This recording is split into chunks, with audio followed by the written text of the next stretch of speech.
City centre स्थित cell cooperative क्षेत्र के मतंगनी हाजरा बेथी में गुरुवार रात असामाजिक तत्वों ने उत्पात मचाया।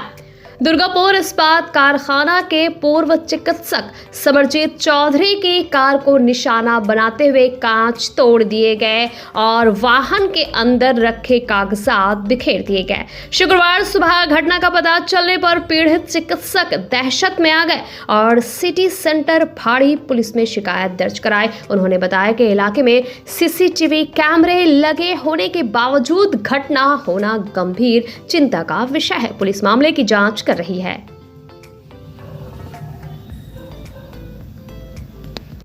ঘটনা হয়েছে সকালবেলা 7:30 টু 8-এর ভিতরে আমি গাড়ি টাড়ি ধুয়ে বাগান টাগান ধুয়ে নিয়ে হসপিটালে যাই।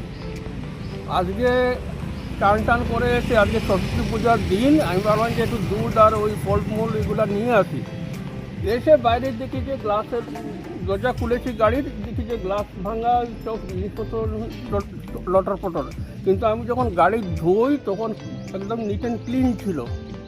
এগুলো কারা করেছে বলে মনে কী করে বলবো আমি এখন আমার সামনেই তো পুলিশের কাছে গিয়েছিলাম, তো গিয়ে আমি অলরেডি সাবমিট করেছি। ওনার নাম ঠিকানা ওগুলো লিখে রেখেছেন, লিখে কী ব্যাপার আপনি যান, আমি মোবাইল ভ্যান যাবে।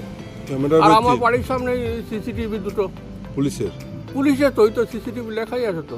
তারপরেও বুঝতে পারলাম আমি কি করে বলবো বলে ওদেরকে বলে যাচ্ছি, ওরা এখন কাউকে পাঠায় নেই এখনো।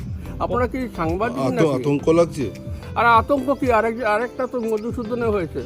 আপনারা কি নিউজ থেকে নাকি? আমি তো বললাম পুলিশে এসছে ওরা। বলছি আপনি কখন জানতে পারলেন? তো 7:30 8-এর ভিতরে তো বললাম আমি। সকালবেলা? হ্যাঁ, তখন আপনি বেরিয়েছিলেন মানে ডেইলি তো গাড়ি ধোই। হসপিটালে যাওয়ার আগে গাড়িটা ধুয়ে নিয়ে চান করে পুজো আর্চা করে দিয়ে হসপিটালে যাই। 8:30-তে আমি বেরিয়ে যাই বাড়ি থেকে।